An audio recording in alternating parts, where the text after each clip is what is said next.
Vamos iniciar nossa aula hoje com a correção da atividade que ficou para casa na aula passada. Então, todo mundo aí do terceiro ano vai pegar o livro de ciência e vai abrir na página 379 para fazer a correção da atividade.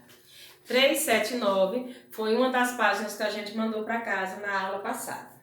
Então, vamos começar aí. O primeiro diz assim: escreva o nome dos animais e marque um X nos invertebrados. Lembrando, revisão. A gente viu na aula passada que o grupo dos animais é um grupo bastante extenso e que a gente vai começar a estudar os animais de acordo com grupos. A gente pode estudar animais de acordo com o grupo do que eles comem, como eles andam, né, como eles nascem, como eles se reproduzem. E o primeiro grupo que a gente estudou foi o grupo dos vertebrados e dos invertebrados. A gente viu na aula passada que os vertebrados são os animais que possuem coluna vertebral e esqueleto. A gente pode resumir dizendo que todos os animais vertebrados possuem ossos e os animais invertebrados são aqueles que não possuem coluna vertebral e nem esqueleto. Posso resumir dizendo que os animais invertebrados são aqueles que não possuem ossos. O primeiro pede para a gente fazer um X naqueles animais, escreva o nome do animal e depois marca um X nos invertebrados. Então a gente vai primeiro escrever o nome. A gente vai escrever o nome do primeiro animal, que é um gato, o outro é uma joaninha, o outro é um jacaré, o outro é uma mosca, o outro é uma minhoca e o outro é um sapo. Desses animais que a gente acabou de falar, gato, joaninha, mosca, jacaré, minhoca e sapo, qual deles não possuem coluna vertebral e não osso? Então a gente vai fazer um X aí na joaninha, a gente vai fazer um X na mosca, a gente vai fazer um X na minhoca. Lá em cima a gente ainda tem mais dois animais, que é um caracol e um pato. Aí a gente vai escrever o nome caracol. Lembrando que a palavra caracol termina com L no final. E pato. Desses dois aí, a gente vai fazer um X também no caracol. No 2 tem dizendo assim: relacione o esqueleto ao nome do animal. Então aí a gente tem alguns modelos de esqueleto de animais e do outro lado a gente tem o nome de animais. É ave, peixe e macaco. Então, o primeiro esqueleto é um exemplo do esqueleto de um macaco. A gente vai ligar o primeiro esqueleto para a palavra macaco. Depois, o segundo esqueleto é de uma ave. A gente vai pegar o esqueleto e vai ligar para a palavra ave. E o último é um esqueleto de um peixe. A gente vai ligar o último esqueleto para a palavra peixe. O 3 diz assim: nomeie as partes de do corpo da abelha. Então, onde tem o número 1, a gente vai escrever a palavra abdômen. Deixa eu escrever para vocês aqui no quadro a palavra abdômen, que a palavra abdômen ela tem um B mudo. Então, a palavra abdômen é escrita assim, ó. Abdômen. Ó. Percebam que a letrinha B aqui não tem vogal, é um B mudo, tá vendo? Então, é assim que se escreve a palavra abdômen. Vira a folha, a gente vai para a página 380. Então, o segundo item do corpo da abelha é uma cabeça. Lembrando que a palavra cabeça se escreve com C cedilha. E o terceiro item, a terceira parte do corpo da abelha é as asas. Então, a gente vai escrever abdômen, cabeça e asa. Vamos agora para o quarto. No quarto diz: escreva esqueleto interno, esqueleto externo ou sem esqueleto embaixo dos animais a seguir, de acordo com sua estrutura física. Então, o gato, a gente vai escrever a palavra esqueleto interno. Embaixo do desenho do gato, a gente vai escrever as palavras esqueleto interno. Embaixo do desenho da minhoca, a gente vai escrever as palavras sem esqueleto. Embaixo da minhoca, sem esqueleto. E do lado aí da aranha, embaixo da palavra aranha, a gente vai estar escrevendo as palavras esqueleto externo. Então, recapitulando, no quarto, embaixo do gato, esqueleto interno. Embaixo da minhoca, sem esqueleto. E do lado da aranha, esqueleto externo. No quinto diz: os seres humanos são vertebrados. A gente até deu ontem na explicação, né? Como exemplo, nós, os seres humanos, somos animais vertebrados por possuir coluna vertebral e um esqueleto, né?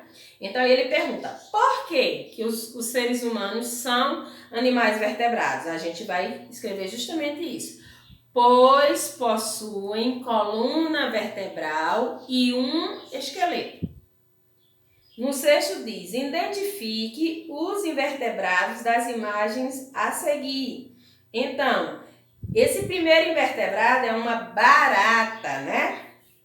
Depois é um caracol, uma mosca, uma joaninha, uma minhoca, um escorpião, um caranguejo e uma mariposa. Vou repetir os animais. O primeiro desenho é uma barata, o segundo é um caracol, o terceiro é uma mosca, o quarto uma joaninha, o quinto uma minhoca, o sexto um escorpião, o sétimo um caranguejo e o oitavo é uma mariposa.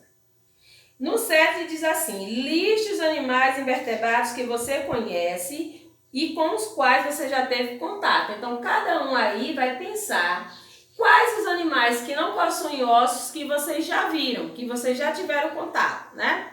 Pensem aí, cada um vai listar o seu, o que teve contato, né? Eu nunca tive contato com um animal invertebrado. Impossível, porque a mosca e a barata, ela está muito presente no nosso dia a dia, né?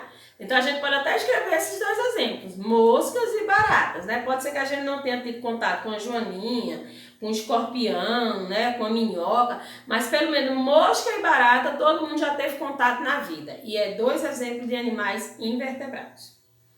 Terminando a nossa correção da atividade, a gente vai fazer aquilo que a Prof pede todas as vezes para a gente fazer, né? Colocar aí no início da nossa atividade as duas letras A e C, que é referente à autocorreção, foi vocês que fizeram, e lembrando de sempre colocar a data do dia da correção, para que quando a gente volte com aulas presenciais, a gente possa saber quando, que dia que ocorreu a correção daquela atividade. Como a gente costuma fazer em sala de aula quando a gente está tendo aula presencial. Agora todo mundo vai pegar aí o livro de geografia e vai abrir na página 300. Então, nossa aula hoje de geografia, a gente vai para a página 300 e vai encontrar nessa página, na página 300, esse conteúdo que a Pro vai listar aqui no quadro, ó. O trabalho rural. Esse é o conteúdo que todos do terceiro ano vão encontrar na página 300. O trabalho rural. Esse é o nosso conteúdo. Então, a Pro vai começar lendo, vocês vão acompanhar a leitura no livro e depois a gente vem com a questão da explicação do conteúdo, viu? Então, vamos lá. No campo, também chamado de espaço rural, as pessoas moram em sítios, chácaras, fazendas, granjas e etc. As casas da zona rural geralmente ficam distantes uma das outras, mas isso não impede que as pessoas se reúnam e se formem comunidades. A maioria dos agricultores que têm a própria terra também mora na propriedade. Os habitantes do campo vivem em contato direto com a natureza. As pessoas que vivem na comunidade rural costumam trabalhar com atividades ligadas à lavoura, à criação de animais ou à indústria que transforma os produtos do campo. Agora vai lá para a página 301. Vamos conhecer um pouco mais sobre as pessoas que vivem no campo. Alguns profissionais do campo. Então, agricultores ou lavradores. Quem são os agricultores ou os lavradores? São as pessoas que cuidam da terra, que aram, que adubam, que plantam, que cuidam das plantações e que colhem os frutos. Os boiadeiros são exemplos de pessoas que cuidam do gado, né? O trabalho na agricultura. Primeiro a gente vai descobrir agora nessa parte do texto o que significa a palavra agricultura. Então tá dizendo aí, ó, no campo as pessoas preparam a terra, plantam e cuidam da plantação e colhem. A agricultura é a atividade né, a atividade chamada de agricultura. Tudo isso que a Pro acabou de dizer, ó, essa atividade é chamada agricultura. O ato de plantar, de cuidar e de colher, a gente chama de agricultura. Essas atividades que são desenvolvidas pelas pessoas, a atividade de plantar, de cuidar da plantação e de colher, o que a gente denomina como agricultura. As plantações exigem cuidados especiais, como o uso de adubo, controle contra a praga e construções de canais de irrigação. Aqueles que trabalham na agricultura são os agricultores ou os lavradores. Os donos das terras são chamados de fazendeiros ou proprietários rurais. O trabalho na pecuária já é outra atividade. Então, primeiro a gente viu essa daqui, ó. Presta atenção. Ó. Percebam aqui, é uma atividade de agricultura. Lembrem que a Pro disse que a atividade da agricultura é aquela onde as pessoas plantam, cuidam e colhem o que elas plantam.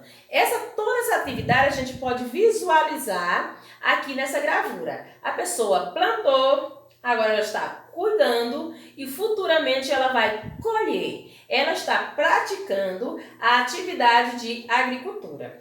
Nesse texto que a Pro leu para vocês, diz que as pessoas que moram nas comunidades rurais, elas têm coisas diferentes das pessoas que moram nas comunidades urbanas. Uma das diferenças é que as casas na comunidade rural, elas são mais distantes uma da outra. A gente que mora aqui na cidade consegue ter contato muito perto com a questão dos nossos vizinhos. A gente tem vizinho do lado direito, a gente tem vizinho do lado esquerdo, tem vizinho na frente, tem vizinho atrás.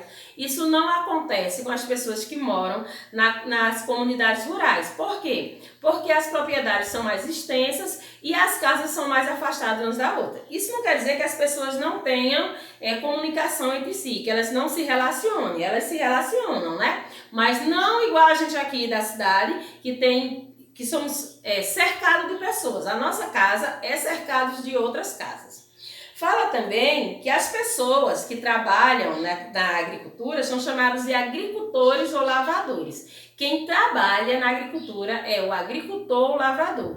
Quem é dono da plantação, aqui nessa imagem que a Pro mostrou para vocês, ó, mostra que é uma plantação bem extensa, grande, né? Então, essa pessoa que está trabalhando aqui, ó, essa pessoa que está trabalhando na imagem, ela é o que a gente chama de agricultor ou lavrador.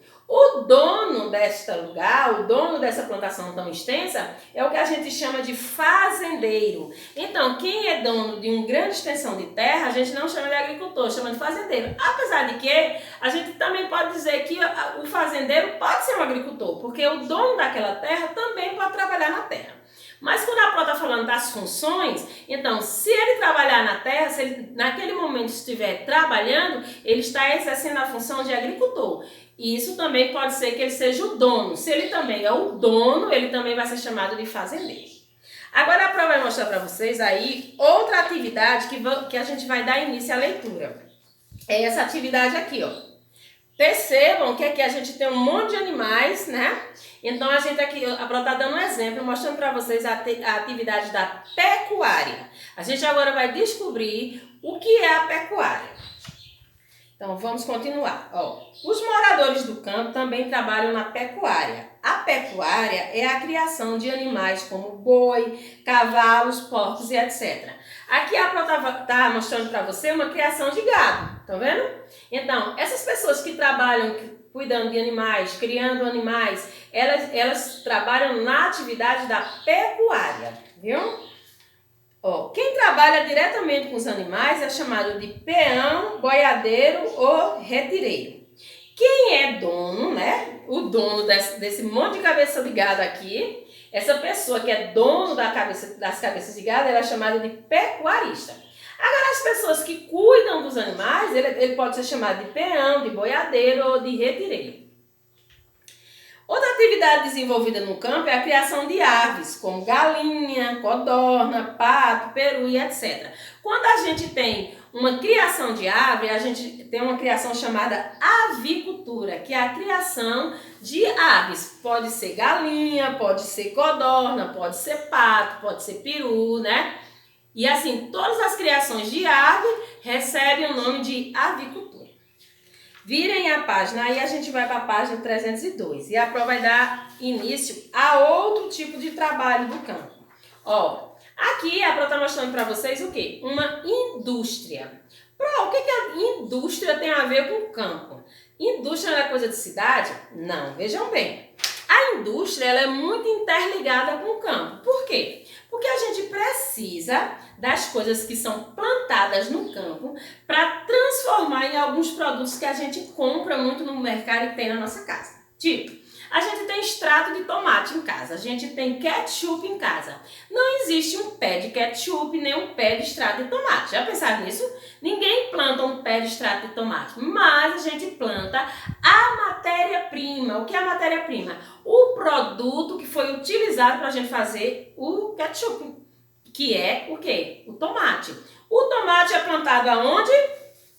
Ó, na atividade da agricultura. Então, a indústria, nesse caso aqui, ó, a indústria e a plantação, elas têm uma relação muito íntima, porque uma precisa da outra para sobreviver. A mesma coisa acontece aqui com a pecuária. Ó, quando a gente está em casa e gosta de comer presunto, a gente gosta de comer mortadela.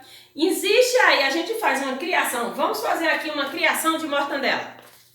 Vamos fazer aqui uma criação de presunto. Não existe. A gente trabalha aqui com o quê? Ó? Com a atividade da pecuária. As pessoas têm a criação de porcos e de acordo com a criação de porcos, que é a matéria-prima para a gente fabricar a mortadela, né? Do mesmo jeito, lembra da avicultura?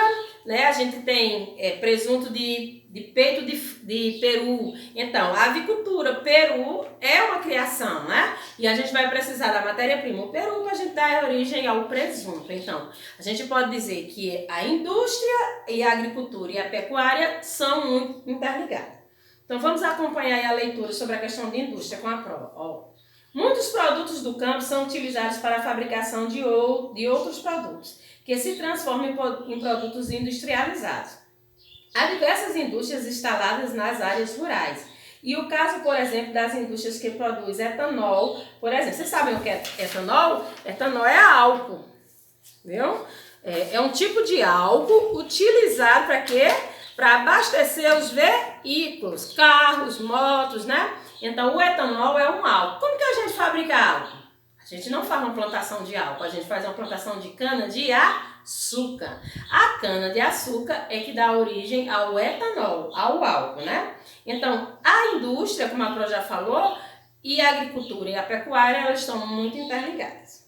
Então, para hoje, para casa, a gente vai rever, vai ler novamente o conteúdo que a Pro estava acabando de falar para vocês aqui, que está na página 300, 301 e 302. Pro, eu não vou ler não, a senhora já leu? Sim, gente, a Pro leu para explicar. Não foi para vocês entenderem, para responder a atividade, não. Para vocês responderem a atividade, é necessário que vocês façam uma leitura de novo, de tudo que a Progil leu, tudo que a Progil explicou, vai estar aí na cabecinha de vocês, mas precisa que vocês façam a leitura também. Depois que vocês concluírem a leitura dessas 3 páginas, aí a gente vai fazer a atividade que está na página 302 e 303. Então, para conseguir responder essas 2 páginas, é necessário que eu faça a leitura do conteúdo que a Pro acabou de explanar para vocês, viu? Então, na próxima aula, quando a gente iniciar a aula, a gente inicia fazendo a correção dessas 2 páginas.